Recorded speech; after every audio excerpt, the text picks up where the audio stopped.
오늘도 귀한 날 주신 하나님께 감사를 드리며 하나님께서 오늘 우리에게 주시는 말씀 봉독해 드립니다. 사도행전 10장 9절에서부터 23절까지 말씀입니다. 이튿날 그들이 길을 가다가 그 성에 가까이 갔을 그때에 베드로가 기도하려고 지붕에 올라가니 그 시각은 제6시더라.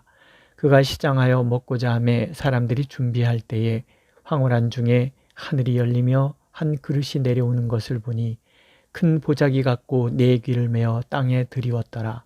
그 안에는 땅에 있는 각종 네 발 가진 짐승과 기는 것과 공중에 나는 것들이 있더라. 또 소리가 있으되 베드로야 일어나 잡아 먹으라 하거늘 베드로가 이르되 주여 그럴 수 없나이다. 속되고 깨끗하지 아니한 것을 내가 결코 먹지 아니하였나이다 한데 또 두 번째 소리가 있으되 하나님께서 깨끗하게 하신 것을 내가 속되다 하지 말라 하더라. 이런 일이 3번 있은 후 그 그릇이 곧 하늘로 올려져 가니라. 베드로가 본 바 환상이 무슨 뜻인지 속으로 의아해하더니 마침 고넬료가 보낸 사람들이 시몬의 집을 찾아 문 밖에 서서 불러 묻되 베드로라 하는 시몬이 여기 유숙하느냐 하거늘 베드로가 그 환상에 대하여 생각할 때에 성령께서 그에게 말씀하시되 두 사람이 너를 찾으니 일어나 내려가 의심하지 말고 함께 가라. 내가 그들을 보내었느니라 하시니 베드로가 내려가 그 사람들을 보고 이르되 내가 곧 너희가 찾는 사람인데 너희가 무슨 일로 왔느냐. 그들이 대답하되 백부장 고넬료는 의인이요 하나님을 경외하는 사람이라.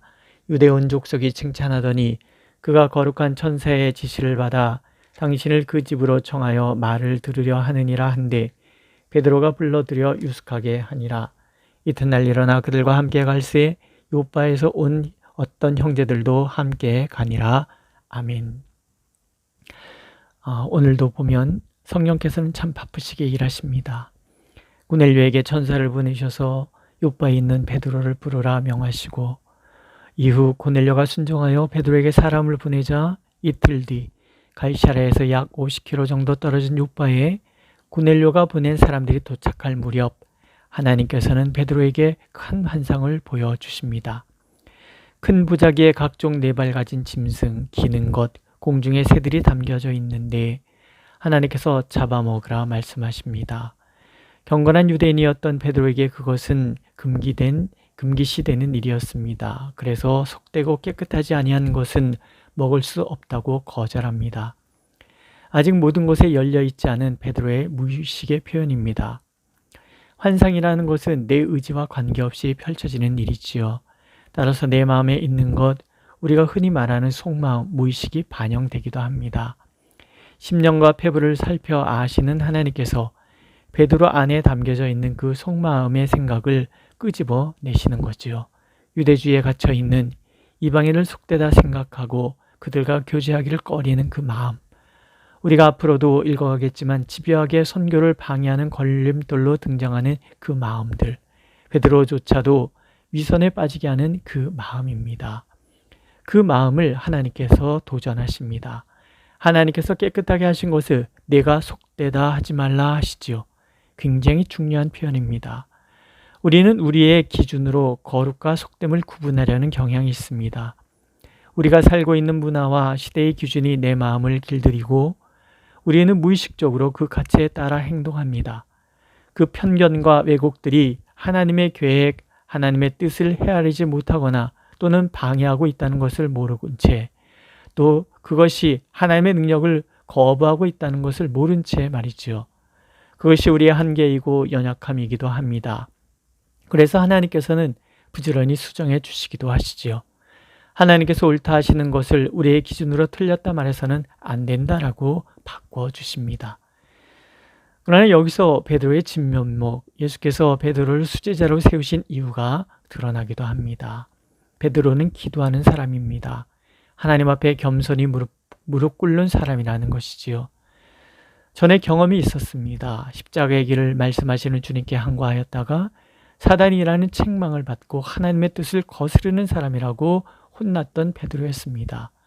그때의 교훈이었을까요? 베드로의 모습을 보십시오.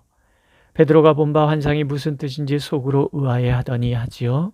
베드로가 그 환상에 대해서 생각했다라고 하지요. 의아해하고 또 생각합니다. 그의 영성이 전에는 생각 없이 행동부터 하던 것에서 이제는 하나님의 뜻을 묻는 영성으로 성숙해졌다라는 뜻입니다.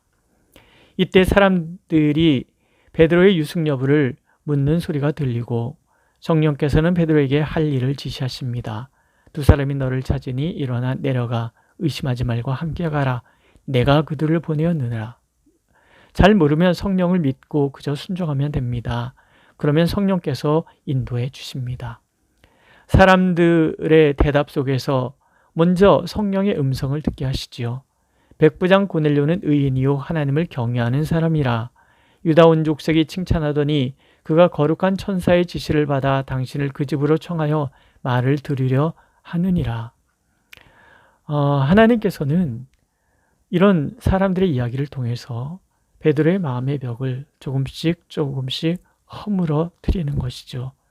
의인이고 하나님을 경외하는 사람에다가 유다 족속이 칭찬하는 사람, 적어도 이 사람을 따라간다면 내가 유대인들에게 일방적으로 당하지는 않겠구나. 그런 마음을 갖도록 하나님께서 말씀해 주시는 거죠. 이 정도를 통해서 성령께서는 환상의 의미, 환상 중에 들은 말씀의 의미를 풀어주십니다. 게다가 베드로를 찾아온 사람의 믿음과 명성까지 들으니 안심해도 된다는 뜻이겠죠. 기도하고 응답받고 그 응답에 순종하는 사람 베드로, 부활의 주님은 그 주님께서 보내신 성령께서는 성령의 사로잡힌 베드로를 이렇게 이끌어 가십니다. 오늘 말씀을 통해서 우리는 이런 약속을 받죠. 하나님은 일하시는 분이라는 것입니다. 동분서주라고 하죠. 이리저리 바쁘게 다니는 모습을 표현한 말인데 지금 성령께서 하시는 일이 그렇습니다. 지금 동분서주 하십니다.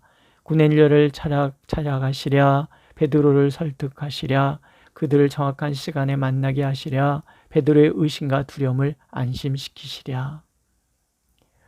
오늘도 성령께서는 그렇게 우리를 위해서, 우리를 통하여 하나님의 뜻을 이루시기 위하여 바쁘게 일하십니다.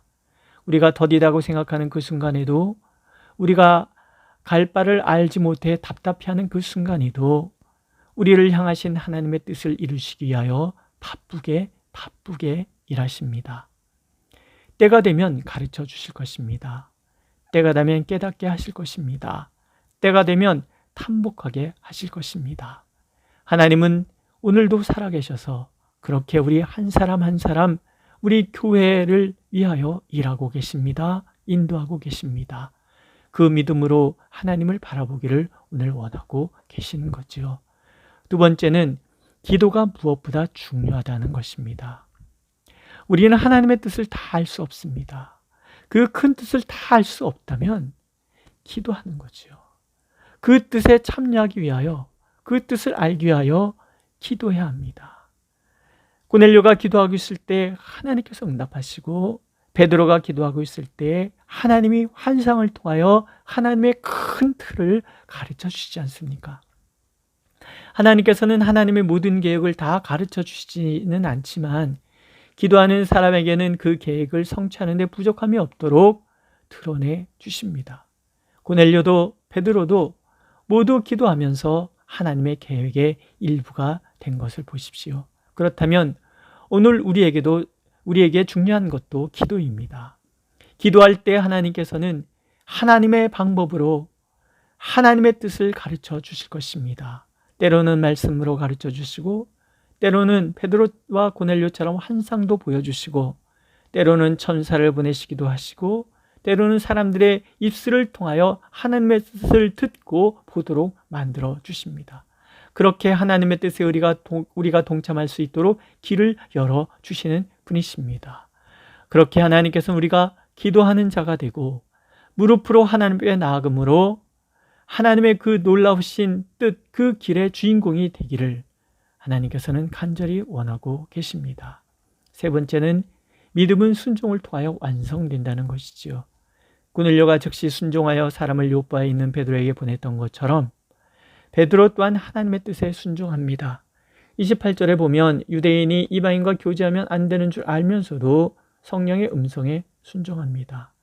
이렇게 이방인과 함께 나가는 것이 어떤 결과를 낳게 될지 알지 못하지만 베드로는 순종합니다. 그러면서 자신의 틀, 가치의 틀, 왜곡의 틀을 하나하나 깨는 사람이 될 수 있고 그 틀을 깨는 그 순간에 놀라운 하나님의 역사가 시작되는 것이지요. 순종은 나의 가치를 깨는 일입니다. 내가 정해놓은 또 세상의 가치와 문화에 갇혀서 정해져 있는 나의 틀을 깨우는 것입니다. 내가 옳다고 생각하던 것을 내려놓고 하나님께서 옳다고 말씀하시는 것에 기꺼이 따르는 것이지요. 결정론적인 시각처럼 어리석은 것은 없습니다. 지금 그러이러하기 때문에 아무것도 할 수 없다라고 주저앉아 버린다는 것은 내 틀에 내가 갇혀서 하나님의 뜻, 하나님의 능력을 훼손하는 것이 되는 거죠.